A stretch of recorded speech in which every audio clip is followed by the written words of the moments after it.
I used to think the red carpet was wide enough for two best friends. Me and Kelly weren't just inseparable, we were iconic. The tabloids called us the blonde and the brunette duo, the inseparable besties who showed up everywhere together. If there was a premiere, a gala, a fashion week after party, we owned it. But the thing about the spotlight, it burns brightest when you're alone in it. I should have seen it coming when my reality show started tanking in the ratings. At first, Kelly was supportive. "Babe, don't stress," she'd whisper while sipping champagne at some rooftop launch party. "You're still the main character. Nobody does drama like you." But then, she started mirroring me. If I posted a mirror selfie in a pink Balenciaga set, Kelly would upload hers in lime green, same pose, same caption style. If I showed up in a vintage Prada slip to the Met after party, she'd strut in wearing Versace, suddenly the daring risk taker. And when I noticed the paparazzi flashing more for her than me, that's when the cracks in our friendship became fissures. The betrayal wasn't instant. It crept in like a bad filter, slowly distorting everything. I was dating Chase, up-and-coming DJ, verified on Instagram, the kind of guy who lived half his life on private jets and half in dimly lit studios. Chase wasn't perfect, but he was mine. Or at least, I thought he was.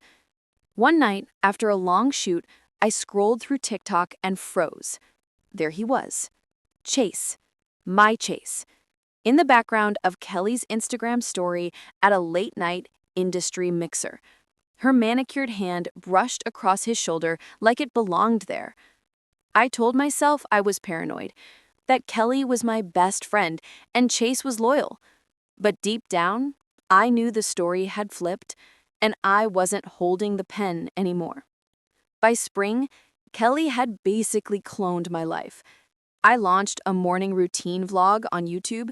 She posted hers, with the same brand deals sliding into her DMs. I started wearing bold neon wigs. She debuted hers the next day, claiming she'd been experimenting with color for months. I shared a vulnerable podcast about burnout. Kelly cried on hers about toxic friendships and finding herself. She wasn't just my sidekick anymore. She was stealing my audience, my narrative. And it was working. The headlines shifted. Is Kelly the new queen of reality TV? Comments under my posts stung. "Kelly does it better. You fell off. She's the upgrade." I wasn't losing a friend. I was losing my identity. It all exploded at New York Fashion Week. I had been confirmed to walk for an up-and-coming designer, my chance to remind everyone I was still that girl. I rehearsed, prepped, styled myself to perfection, and then Kelly showed up, wearing the same designer, walking the same runway. Only she had somehow snagged the finale walk, the coveted spot reserved for the face of the show. As she strummed down the catwalk, glitter lights bouncing off her gown, the crowd roared.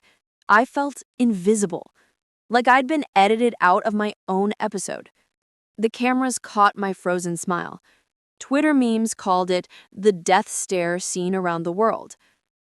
That night, as I scrolled through the trending hashtags, one thought crystallized. She wanted war? Fine. I'd give her a finale she'd never forget. Revenge isn't loud. It's quiet, patient. While Kelly basked in her stolen spotlight, I started planning. I didn't just want to cancel her, I wanted to make her beg to leave the stage she fought so hard to steal.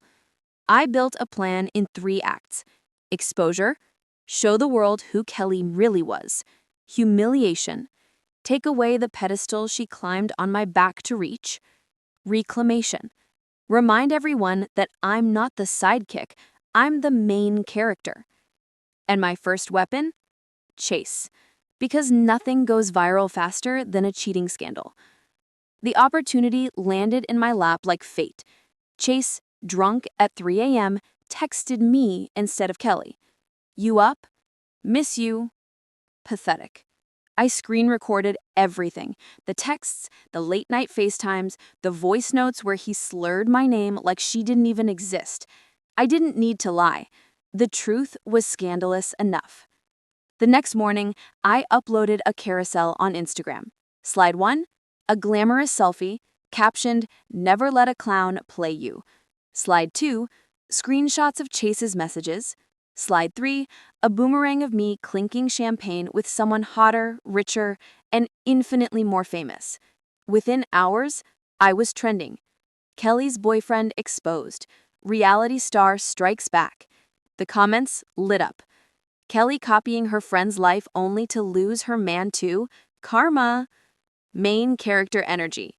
This is how you reclaim the spotlight. Kelly went silent. No posts, no stories, nothing. And for the first time in months, the light turned back on me. But I wasn't done. Not even close. 2 weeks later, I threw a birthday bash in the Hollywood Hills. Only, it wasn't my birthday. It was bait. I made sure Kelly's invite got lost in the mail. But I sent it to everyone else. Actors, influencers, fashion editors, A-list TikTokers. The kind of crowd Kelly would kill to be photographed with. When she realized she hadn't been invited, I knew she'd show up anyway. She couldn't resist. And she did. In head-to-toe sequins, strutting up the driveway like she owned it. But what she didn't know, the entire party had been primed with one instruction: ignore her. Every camera turned my way, every shot glass raised in my honor. Kelly floated around the room like a ghost, desperate for attention. The paparazzi outside didn't even flash. By midnight, she left, makeup smudged, heels in hand, and I smiled because step 2 of my plan was working. But then, Kelly did something I didn't expect. The next morning, her face was all over TMZ, not crying, not broken, but smirking. Headline: Kelly signs multi-million-dollar deal for her own reality show. And guess what? The working title? The real main character. I dropped my phone. She wasn't just stealing my spotlight anymore. She was coming for my entire career. But that's the thing about stealing a crown. If you're not built for the weight, it'll crush you. And I was going to make sure of it. The news of Kelly's new reality show hit me like a sucker punch. But the thing about Betrayal is that it doesn't destroy you, it hardens you. She thought she could take everything I built, stand on the ashes of my career, and crown herself the new queen.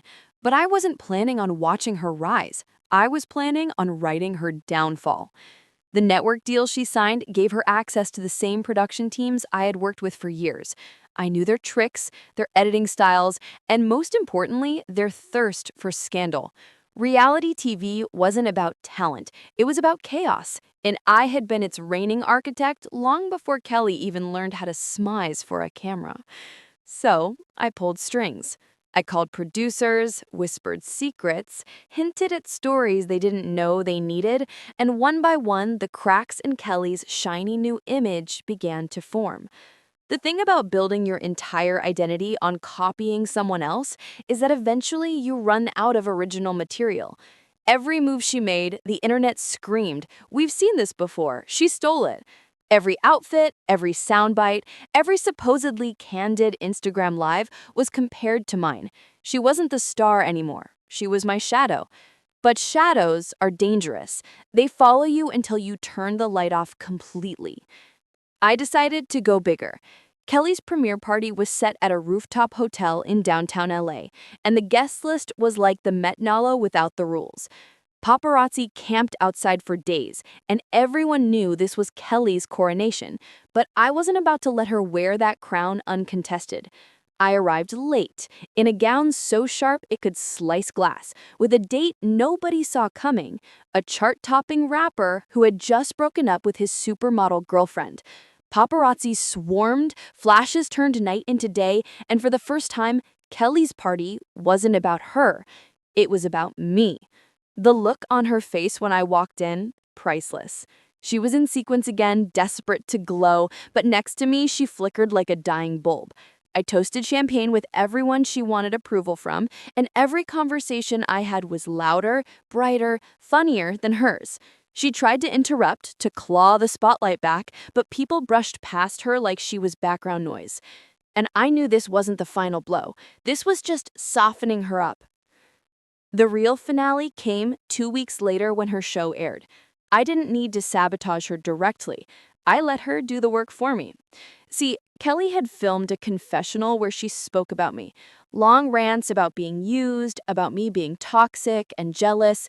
She thought it would paint her as the victim, the phoenix rising from the ashes of our friendship. What she didn't realize, I had receipts, screenshots, videos, voice notes, every shady thing she ever said about me, about other celebrities, about producers, about fans. I packaged it into a perfectly timed TikTok thread and dropped it the night her first episode premiered. While the world was supposed to be falling in love with her new show, the comment sections lit up with, "Wait, isn't this the same girl who trashed her own fans?" And not her calling herself the victim when she was the snake all along. Within hours, her name was trending, but not for the reasons she hoped. Brands quietly pulled back, hashtags turned from celebratory to mocking, memes of her crying in her confessional went viral before the second episode even aired. She tried to fight back, of course. She went live, claiming I was jealous, that I was stalking her success, but the more she talked, the more desperate she looked. And I didn't even have to say a word. Silence is the loudest weapon when your enemy is crumbling on their own. By the season finale, the network was already renegotiating her contract, unsure if she was worth the investment. Her ratings plummeted, and the industry that once called her the new queen started calling her unreliable. I didn't just take back my throne, I destroyed hers.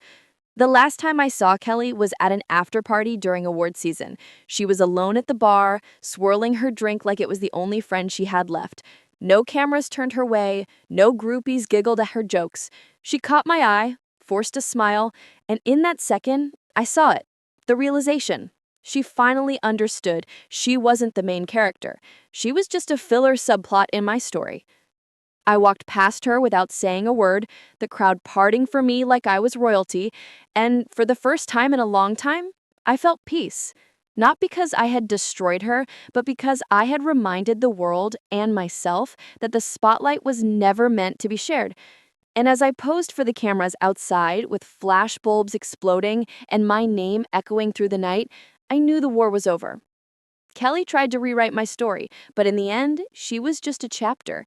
And me? I was still the book everyone wanted to read.